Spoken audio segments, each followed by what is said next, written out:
Hello and welcome to another time lapse. Today I'm going to be going over my Atsuhina week day 1 piece, which was the royalty AU. And originally I started drawing this because I had been reading a bunch of isekai Korean webtoons and just generally like historical romance webtoons in general. And I just loved all the vibes and all the like outfits and looks that they were putting their characters in, so I really wanted to do an Atsuhina piece following that kind of theme. And then someone reminded me that Atsuhina week, their prompt number 1 was royalty AU. At least one of their prompts was for day 1. But I thought it'd be fun to go over my process and kind of explore my thought process while I was working on this super long piece. It apparently took me 46 hours. The time lapse itself is 46 minutes long, so like a minute an hour kind of. And I'm kind of shocked. I didn't realize it took that long. But anyways, hello from Editing Reza, another speedpaint, another Editing Reza. This time coming to you from my closet. Because everything around me is so loud, I just needed to try something for noise cancellation, and closet it was. Not as effective as other people's closets because mine doesn't actually have like an actual door, like a hinged door. It's just sliding doors, so of course there's going to be cracks along the edges to let noise in, but I did my best. It is almost 90 degrees today, so I am sweltering with almost all of my sweaters. But anyways, I first of course start off with a sketch. Usually I'll do a layer of a really rough sketch, and then I'll create a new layer and then work on refining the very first really rough kind of gesture-ish sketch, I guess. Sometimes I'll go in with a third layer just to refine even more details, but usually I never get to like the line art level where I'm stressing over a curve line 20 bajillion times. I never get there because I tend to render on top of my line work, and I erase part of my line work layer as I go. So whatever I do and whatever I put a lot of time into sketching, it usually gets erased anyways, so I don't bother. Maybe one day I'll try a more CG approach, or not CG, a little more cel shady approach and actually do line work and see how I do. But for now, I'm just going to stick to how I render. But after I'm done with that second pass and refining the details, I will go down and put down the base colors. And sometimes I'll even include a little bit of shading in my base colors just to remind myself of how my anatomy may be looking, how some kind of cloth or outfit that I'm doing would look, just to remind myself, because as I render I do tend to forget about certain details or certain things that I need to keep track of, and I know myself well enough to know in which areas I need to leave that in my base layer just so I can remember later on. Then after my base layer, I will create a render layer right on top of the line work and just start drawing.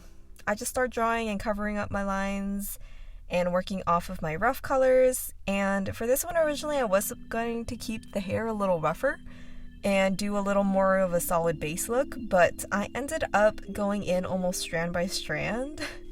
I don't know what possessed me to do it, but I did, and I do kind of regret it because I think it makes the top portion of their faces look kind of busy, especially with that crown in the way. But it did look fine in the end, so.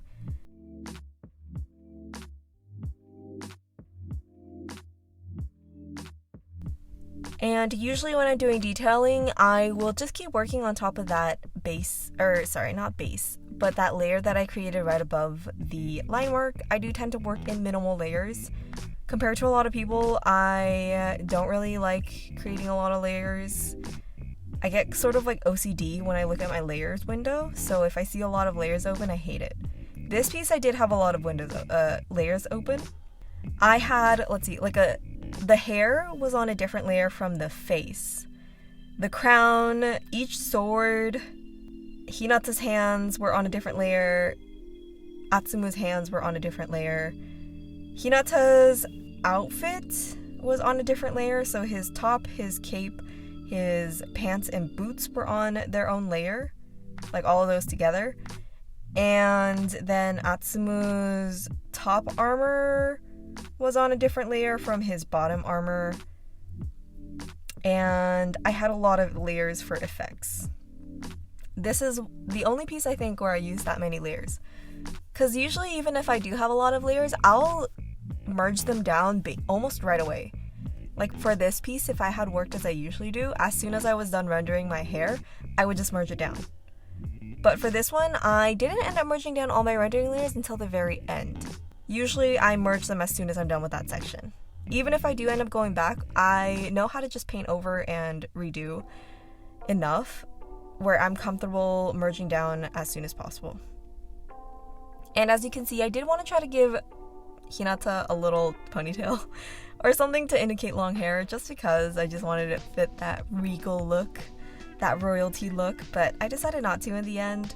That whole area was a little cramped with Atsumu's hand, his sword, Hinata's collar area, and later on I even add a brooch that does end up getting covered up.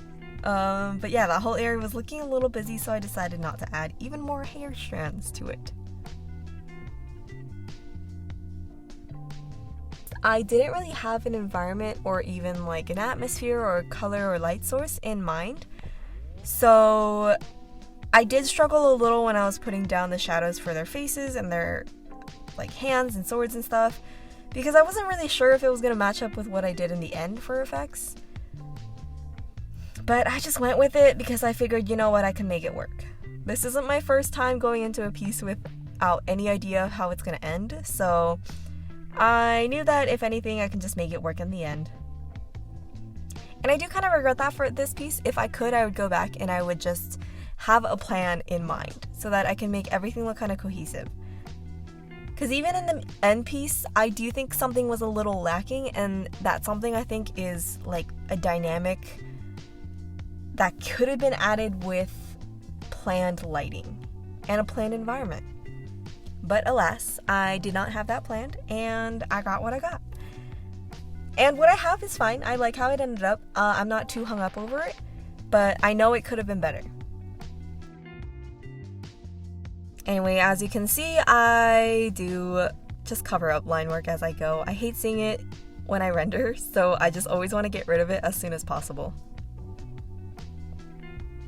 I did struggle a little with Atsumu. I wasn't really sure how I wanted to place him anatomically. I went back and forth a little on each sketch layer, and he changed a little bit each time. And even as I render, you'll see, I changed him up a lot. Originally, he was supposed to be seated behind Hinata, and his legs were kind of supposed to semi-wrap around him. But in the end, it turned out not like that at all. I also struggled a lot with the hair. Because of how intensely I was rendering the hair, I had to figure out how each little section would look, and I don't really enjoy doing that. I like to have my hair look a little rougher, a little less detailed, but for this one I was like, the rest of it's gonna be detailed, so I can't have one area look lacking. As I draw, I like to hop back and forth, because if I work on something for too long, I get kind of bored of it. Unless I get really into it, but that's rare. You'll see it with the crown though. I do end up working on the crown pretty much straight until it's done. Usually I'll work on it a little bit and then hop onto a different part of the piece and then go back to it.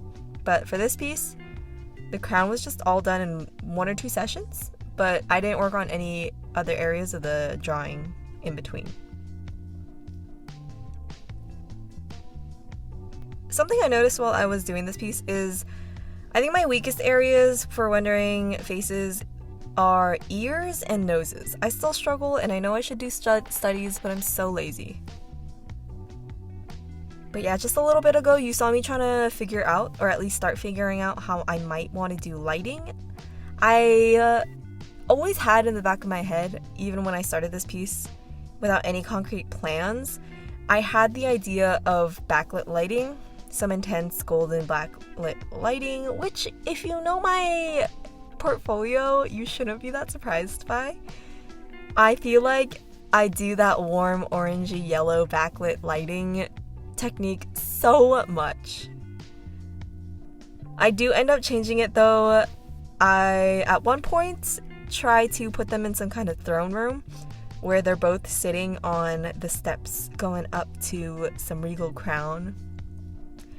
But I also ditched that idea, but that is the idea I stick to for the longest time. You'll start seeing it pop up every now and then, and you'll kind of see me struggle to keep a hold of that idea and just make it work. But something about it just was not clicking with me, and in the end I do end up getting rid of that idea as well. And here in this piece, you'll also notice how inconsistent my rendering is, or at least my approach to rendering. I think in part that's caused by me kind of hopping back and forth with brushes.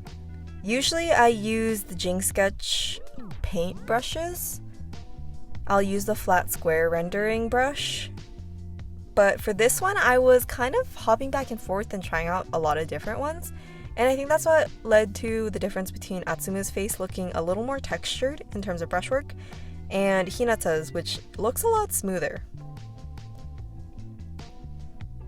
And here you'll see that I'm starting to kind of notice that difference and trying to even it out.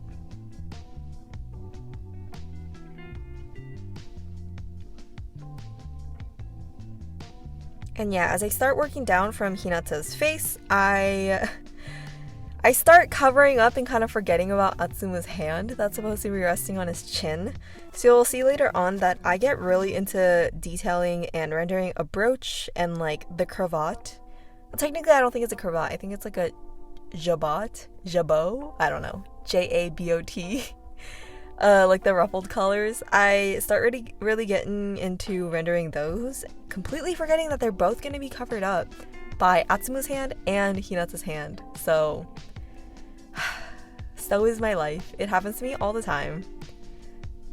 I don't even think I have a picture of what the brooch turned out to look like. I was really proud of it. And then I never even took like a work in progress picture.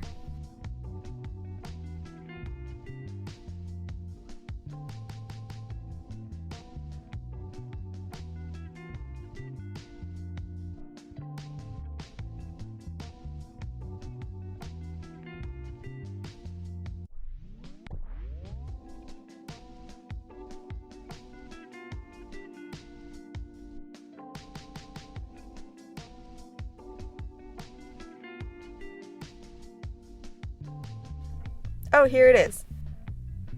This is that lighting effect I was talking about. I really do like it. I really wish something had just clicked for me while I worked on this concept and this lighting idea. Because I really do like it. I like how dynamic it looks. I like how much depth it creates. I like the kind of feeling it gives the piece. But just something wasn't working. And what I ended up with, I was a lot happier with, at least while I was working on it. The progress and process of working on what I ended up with was a lot easier for me and a lot better on me and my mental health than it would have been for me to just keep soldiering on with that initial idea. And here you'll see me go through like the 4th iteration of this crown. I really wanted to do one of those more European crowns with like the fluffy headrest area.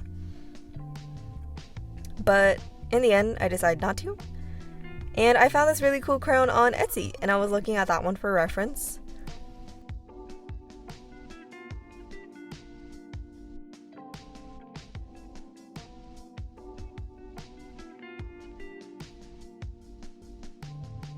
And yeah, I'm really sorry that you can't really see the detailing of this crown. I'll try to zoom in for the video, but it's gonna be a little pixely. Procreate, unfortunately, does not render like 4K super detailed images for their time-lapse replays. For the crown, I was mostly working with a 1 pixel brush, or I guess like the equivalent of a 1 pixel brush. I was working with a tiny brush, as small as my brush could go. And the second I would bump it up to like the next smallest, it would just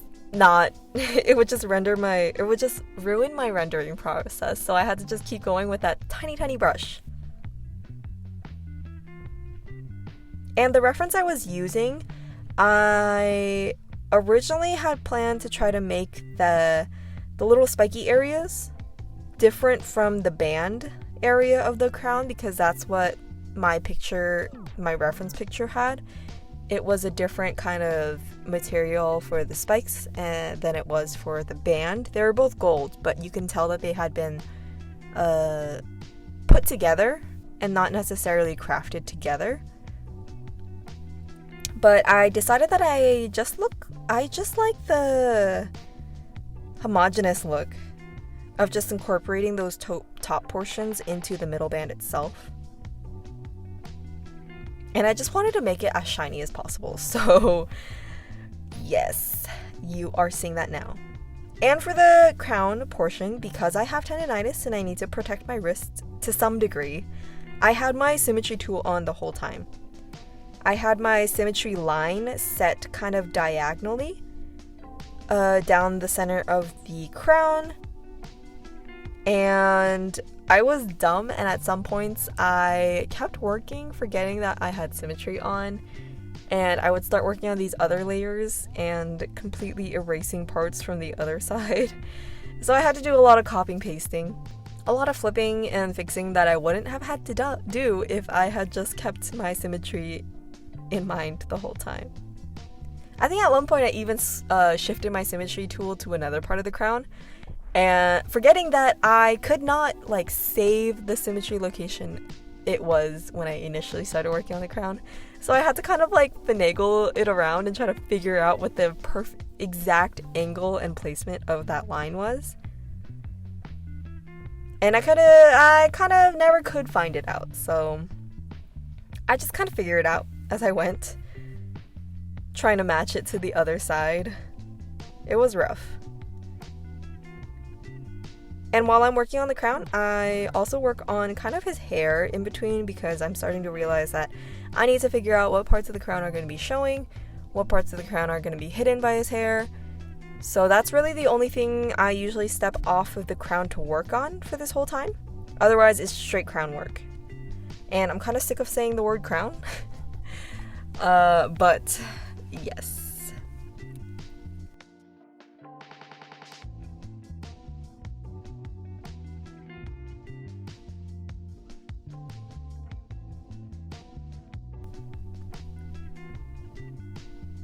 And here we are, almost finished with the crown. Yay! My crowning achievement for this piece.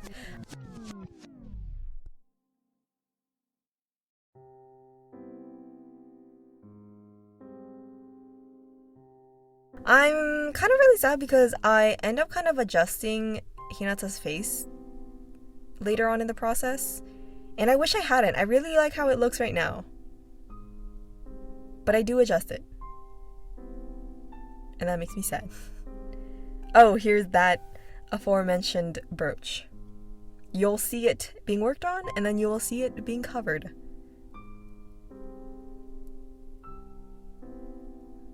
Oh, and here I struggled a little with figuring out how to make it look like Hinata's upper arm was lifted to accommodate for Atsumu's lower forearms, snaking down under and over.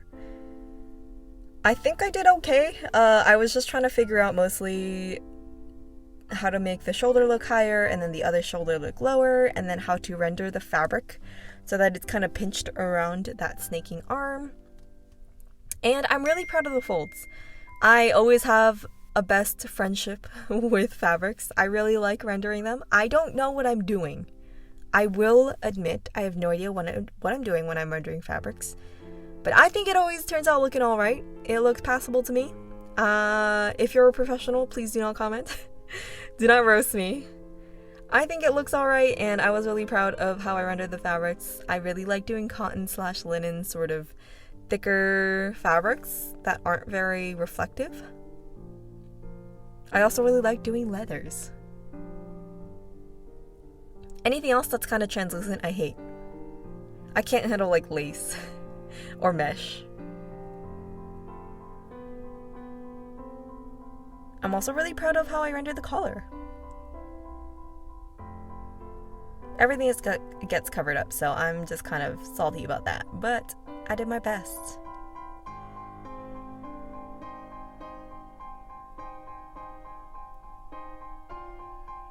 And yeah, you kind of see what I mean by when I say like I kind of jump around. Like I'll be working on the sleeves one moment, and then I'll be working on his collar, and then I'll go back to the sleeves, and then I'll fix the cape, and then I'll go back to the sleeves, and then work on Atsumu, and then figure out the lighting, and then go back to the sleeves.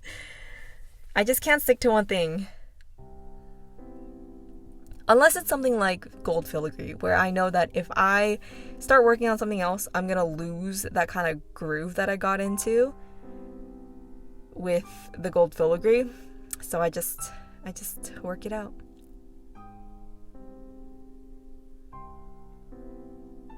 And here you'll start to really see what I mean by me saying I kind of work things out as I go.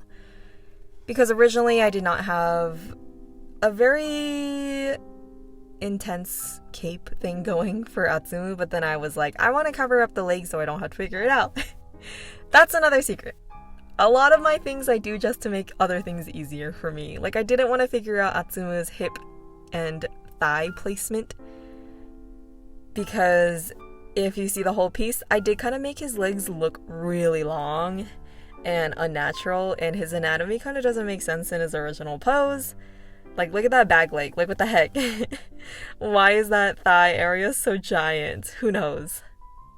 Of course, I was aware of it. I was aware of it as I worked, but I was kind of just like, I'll figure it out later. In the end, I never figure it out. But yeah, originally that cape was supposed to work as kind of me covering up my mistakes.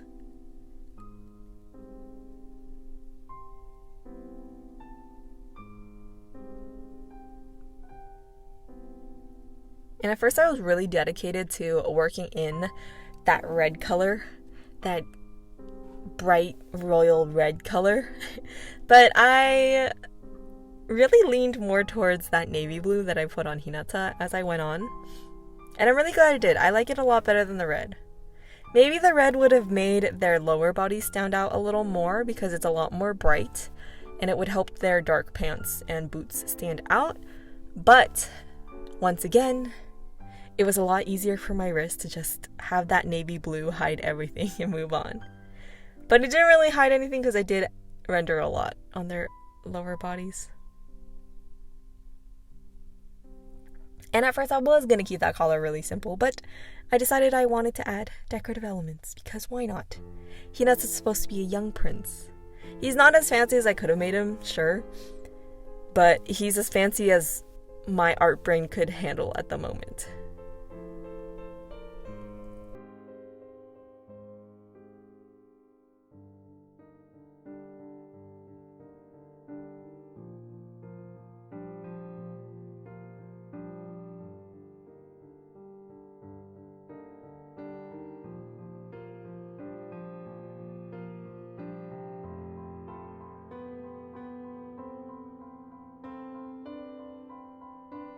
See how much I worked on that lighting? And you'll also notice that as soon as I established that kind of lighting that I wanted, I started rendering and being conscious of that in my color choices and in my lighting choices for like Atsumu's armor, for Hinata's gloves, for his pants. So if I had that from the very beginning, it would have helped a lot.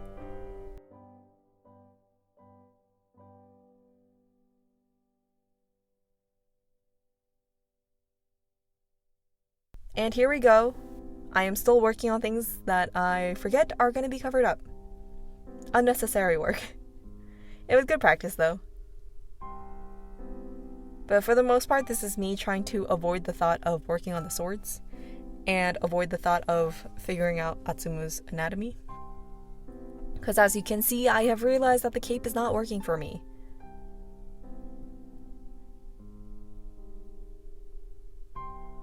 And at first, Atsumu was only going to have kind of like an upper arm gauntlet armor situation, and then it was going to be strapped to his torso, and then the rest of his clothes were going to be like a padded quilted undershirt situation.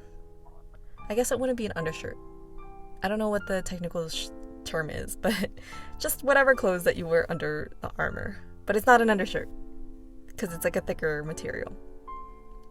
Originally it was just supposed to be that, but then I decided that I was gonna make his breastplate and mid-body chest armor situation as well. Sorry, I don't know the technical terms for armor parts. I researched it a little as I was painting because I needed reference photos, but then I forgot as soon as I was done. Once again, as always, I am using the Jing sketch brushes and standard Procreate brushes. Later on, when I work on the background, I am using brushes that I will link down below, and they're from Devin L. Kurtz. You can find them on Gumroad. That's DEVIN space ELLE space KURTZ, and those are the foliage brushes. You'll see me work on it later on. You'll know. I rarely use brushes. I prefer to be an idiot and render everything out manually. But in this case, because I have little to no practice drawing foliage, I had the brushes and I figured why not test them out. It was one of the first times that I've actually used those brushes. So it was interesting. It was great. It made the whole experience so much better. But yeah, surprisingly, unlike a lot of artists, I really enjoy working on armors and metals. I've done a couple pieces with armor involved for Yuri on Ice pieces, and I've enjoyed every single one of those.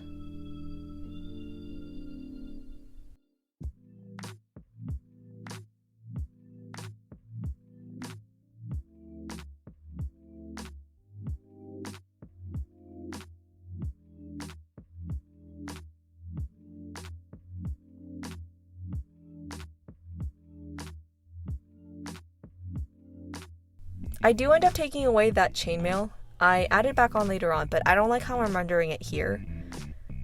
I did it once with one of my Seungil drawings from my Your Daily stint, but I didn't like how this one was looking, so I do end up just painting over it at some point, and then I come back to it. But yeah, chainmail. Not looking great right now. And this is that moment where I was like, oh, I'll just make it his shirt underneath, so that I don't have to render armor again. But in the end, I just bring back the armor. And just a little while ago, shortly a couple seconds ago, you saw me kind of, I guess, redlining, more accurately like orange-yellow lining my own drawing. If you don't know what redlining is, it's kind of like when you go over a piece and you kind of draw out anatomically how it should look and draw yourself a guide, or someone else draws it for you, a guide of what the anatomy should be like, in case you're stuck.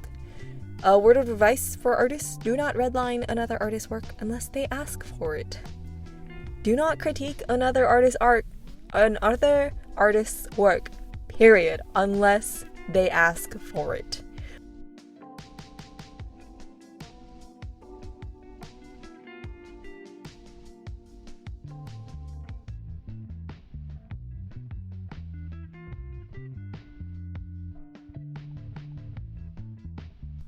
But if an artist is not asking you specifically to redline their work, do not redline their work. They don't want it from you. And here you'll see another case of me just winging it as I go. I decide to randomly add this little belt sash thing around his torso. I just saw it on another reference art for like a night, and I was like, I like that. And then I kept seeing it in other night reference photos, and I was like, I will add that.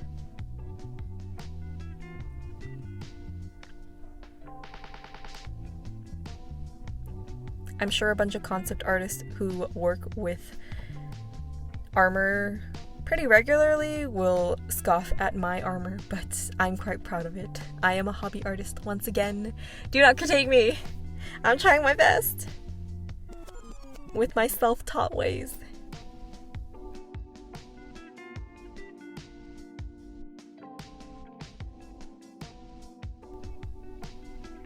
Anyways, here's the beginning, or midway, of me struggling with Atsumu's arm. I ended up taking a reference photo of my own arm on my own chin. Kind of an awkward photo to take, but I ended up doing that to figure out what was going on. And also this! Here is me hiding my mistakes with more fabric! Yay! I'm so smart, look at that! That was me being sarcastic, by the way. It's just the struggles of an artist. And here I also was originally I was kind of planning on doing kind of like a fancy boot look on Hinata, but then I realized that I don't want to add even more details. So I ended up going with a simpler look in the end for his boots. And here you'll see me trying to bring back that throne room concept with the throne in the back. And then I was like, if they're not sitting on the throne, what would Hinata be sitting on? So then I drew this little stool thing, this rough stool as kind of like a place marker. But then I ended up scratching that as well. Everything just ends up getting scratched. You will see.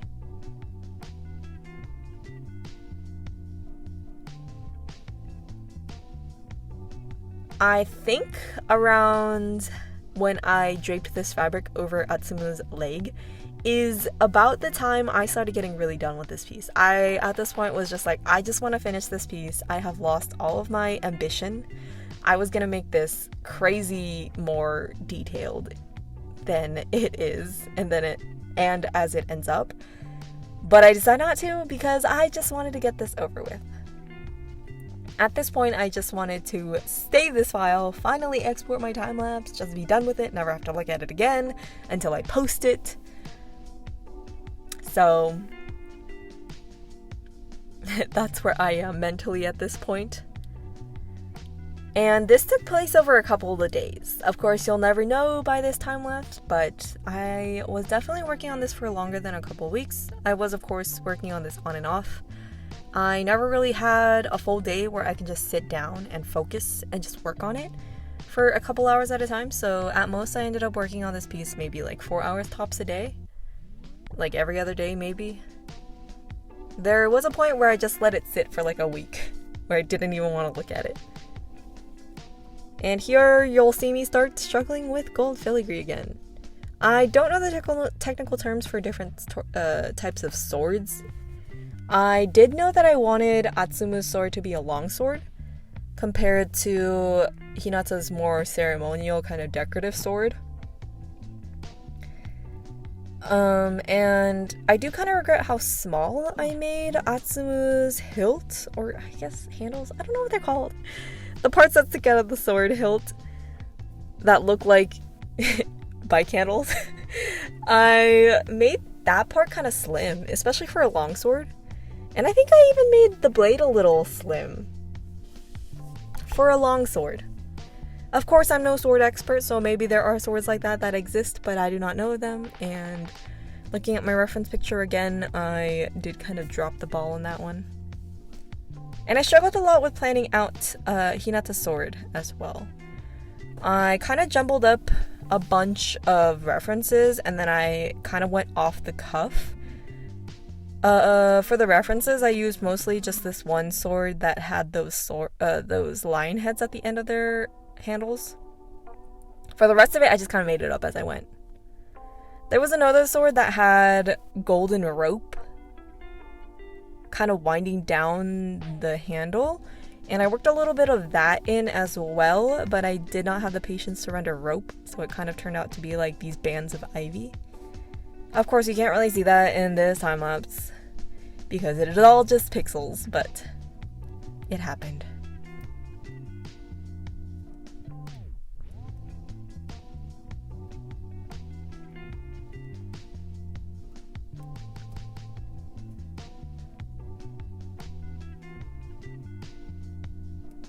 And I think for me, strangely, the part I struggled with most for the sword is actually not the hilt or all that ornate decoration. It was actually just the blade itself. Because it's just more of a flat object, I struggled with making the shadows and the highlights accurate to make it look like a blade and a sword. I was trying to watch how different artists did it for their pieces, and I was trying to workshop it on my own. But honestly, I don't even know how I did the blades for this piece. I just kind of winged it. So I can't say it looks the best, but I tried my best. For sure. Also, I kind of forgot to mention this when I was working on the lighting at first, But this was also one of the pieces where I used groups for the first time. I don't really use layer grouping. I just tend to just create layers as I go and not group them, just have them as one big jumbled mess.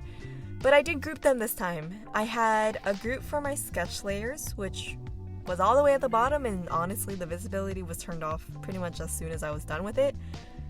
And then I had a group for all my rendering work, so the figure work and the background work as well. And then I had a grouped layer group on the very top, which was all the lighting effects.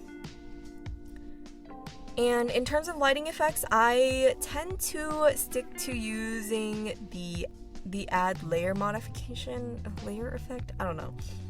I use the add, and then I'll use the multiply layer for shadows. Sometimes I'll switch it up, but for the most part, for lighting, for intense lights, I'll use the add function, and then for shadows, I'll use multiply. Sometimes, honestly, the layer's just on normal, but with like very low opacity. Anyways, here's me figuring out Atsumu sword.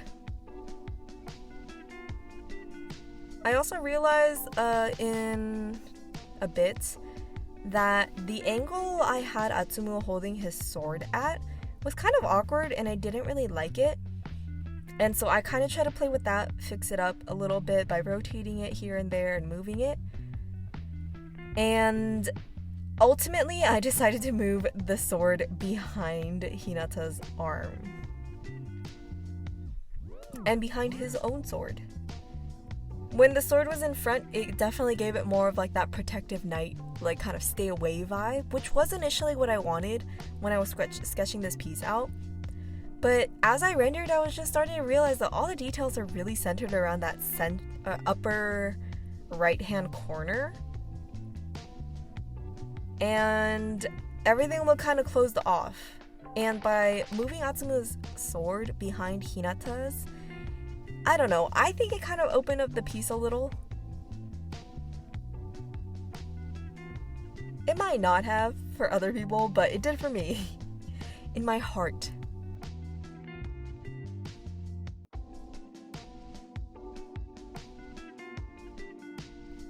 But here is me struggling with Atsumu's sword. I don't know if you can tell, but Hinata's sword is kind of straight. It doesn't really taper off, and it's kind of implied that it'll taper off at the very end into that point. But Atsumu's, because it's a long sword, is all starting to taper off from the very beginning. And I worked really hard to try to convey that difference. I don't think it really showed in the end. Oh, Atsuma's hand. I could not figure it out. As I said, I did end up taking a reference photo and trying to work off that. But his hand by itself caused me to kind of rage quit a work session for one day.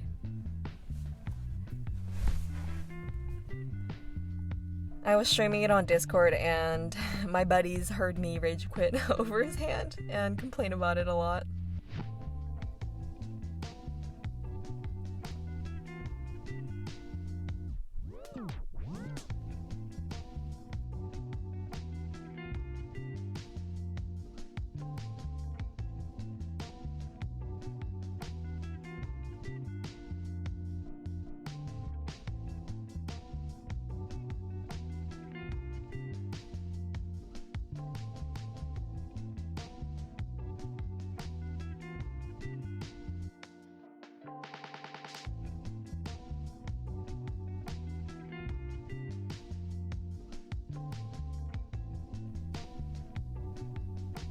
At this point, I still believe that I can work with that throne room concept background, and so I keep everything going. But in a short bit, I will start to realize that I truly cannot keep clinging on to that idea because my brain just does not want to work with it.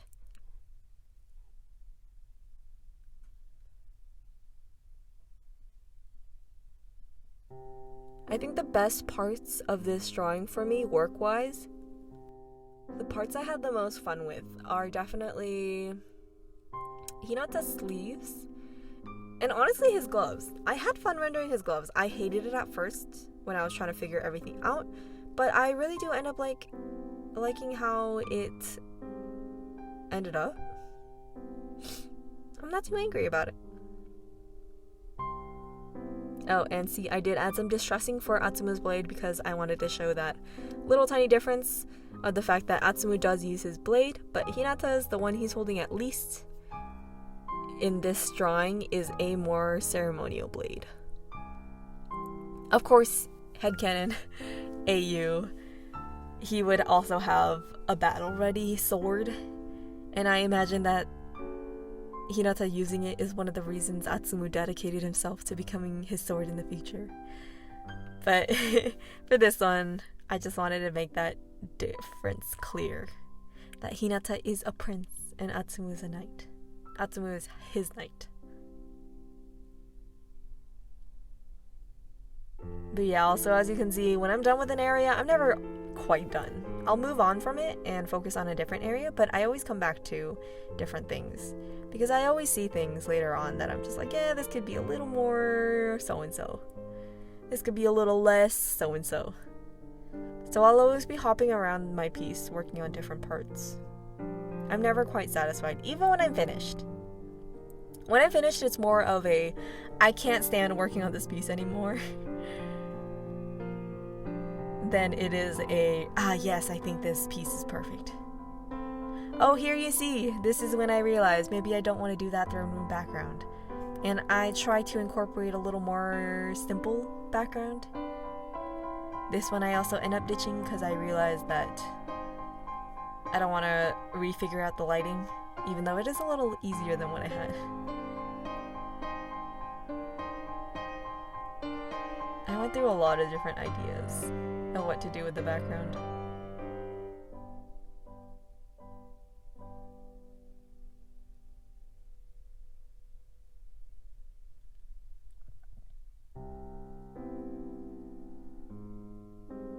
So yeah, this was definitely the first time in my life that I have worked with this many layers.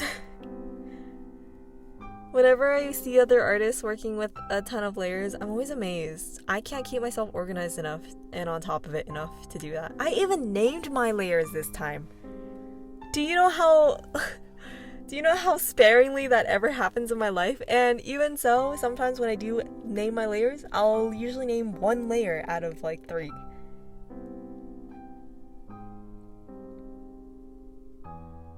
Yeah, if I'm not one layering it, it's usually like tops 5 layers. And I'll merge them like in 20 minutes. But using a ton of layers has opened my eyes to the blessing that layers are. I definitely need to make myself create more layers in the future. It makes working a lot easier.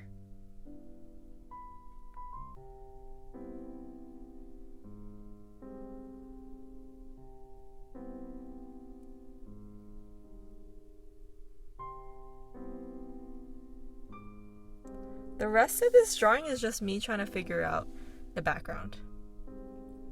And here are those foliage brushes I talked about coming into play. I use a little perspective Gaussian blurring in the background. I was originally really attached to the idea of having foreground branches as well. And I was also attached to having different versions of this drawing, which is why you kind of see all these old lighting and background ideas kind of popping up still. But I think besides my Kakairu zine piece, this is one of the only one of the only drawings where I have like a serious outdoorsy foresty scene. And what I have posted is slightly different from what this time-lapse will end on because I did export the time-lapse a little prematurely. I did end up going back and adding some details and adding some things to the final pieces that you can see on my Twitter posts. But otherwise, that's it for this time-lapse. The rest of it is just me figuring out the lighting, cleaning up the faces, cleaning up the lit areas, adding in little details.